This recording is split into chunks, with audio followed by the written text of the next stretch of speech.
we're trying to identify the existing policy and regulatory measures, and also trying to promote food safety, and also assess the challenges or gaps in the policy and regulatory environment. That's why this research was carried out. Their research objective was to determine the barriers and facilitators to policy implementation in Uganda. Fine, in Uganda, there are very many policies in place. However, we wanted to look what is preventing these policies from working, and those that have worked, what have been their facilitators. So what we did is to carry out a desk review, whereby we had to map all the policies, the strategies, the plans, the guidelines, intention, and funding towards the policies. Second, we carried out a qualitative method of undertaking key informant interviews at the local and the national level. At the local, we mean the city level. The national level, we mean the government, the representative of the governments as a country. You find that the food system has certain domains. The food system is the whole food system is a chain.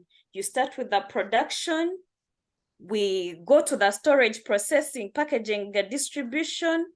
We looked at the food loss and waste policies, trade and investment, food composition, food labeling, food promotion, food provision, food retail, and food prices. We found that there are policies, strategies, and there is funding to each and every aspect or domain of these and every aspects in the country. However, we are having a challenge of why they are not implemented, because you find most of them are available, but people are not aware. So this research was to also bring awareness to people that these policies are there and they are addressing these, though people are ignorant about them.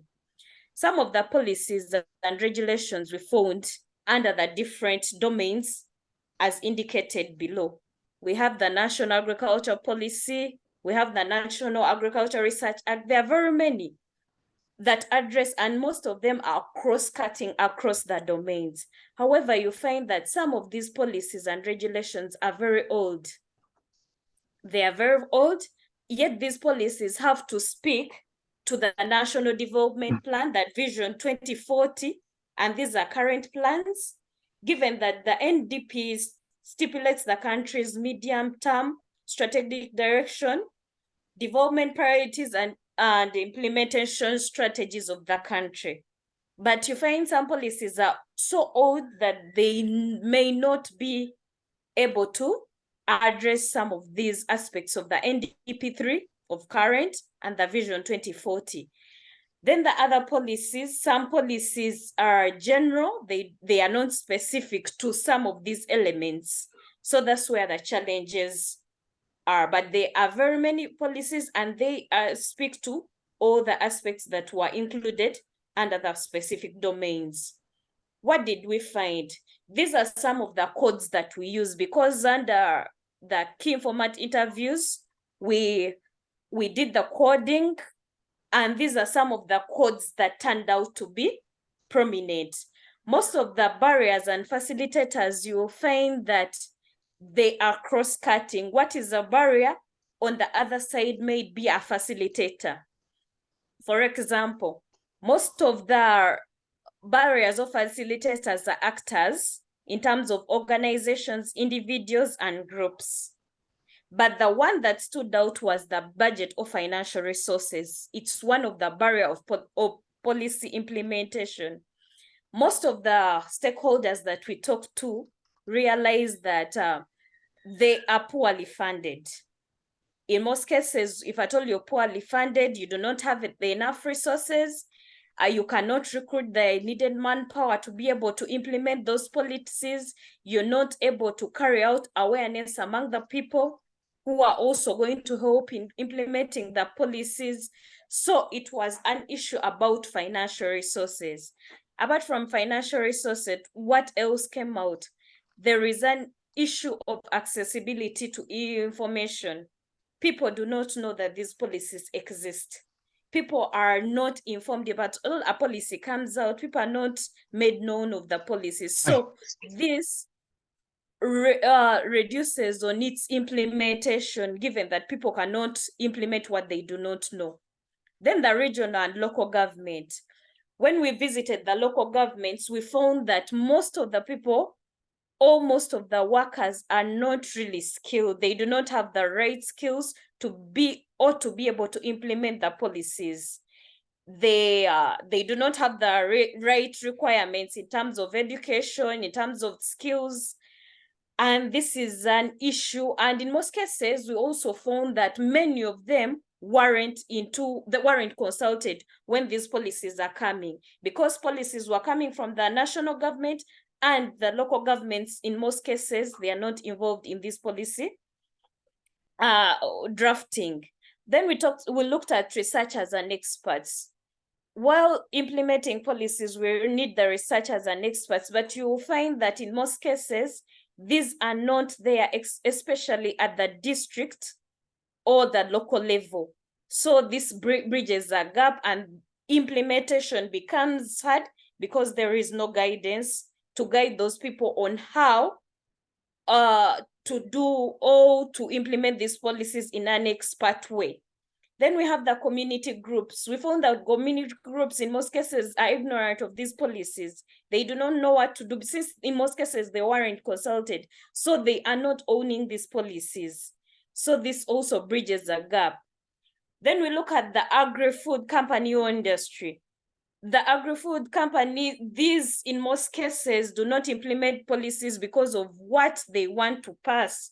Maybe they have some, there is bribing and corruption by these companies in order to do what they want instead of following the policies. So this becomes a barrier in their implementation. Then we look at technology and innovation. We realize that there is an increase in technology and innovation in the different countries. However, this hasn't been embraced at the government and the local government, and even by all stakeholders. People do not know about this technology, and it becomes very hard to implement these policies.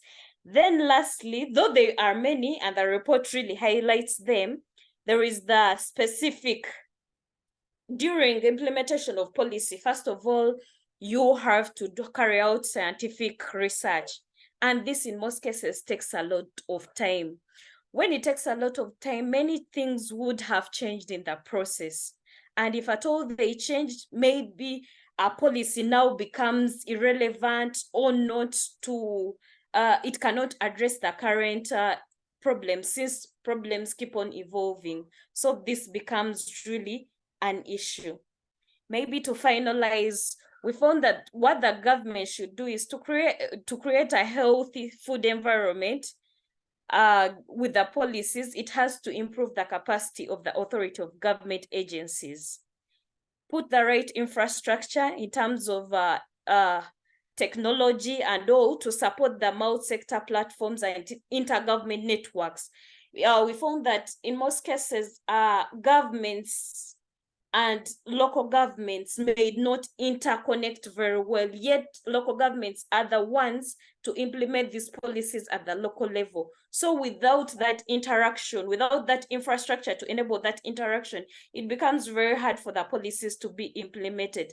And the final and most important bit is adequate resources. Government should increase the resources in terms of food, in terms of policies that look at the food environment, so as to ensure that right people are recruited, there is implementation of policies, there is hiring of staff that are qualified researchers, and also there is possibility of making people awareness among the people of the existing policies in the country. Thank you very much. Thank you for listening. Thank you so much, Colleen, for such an informative talk.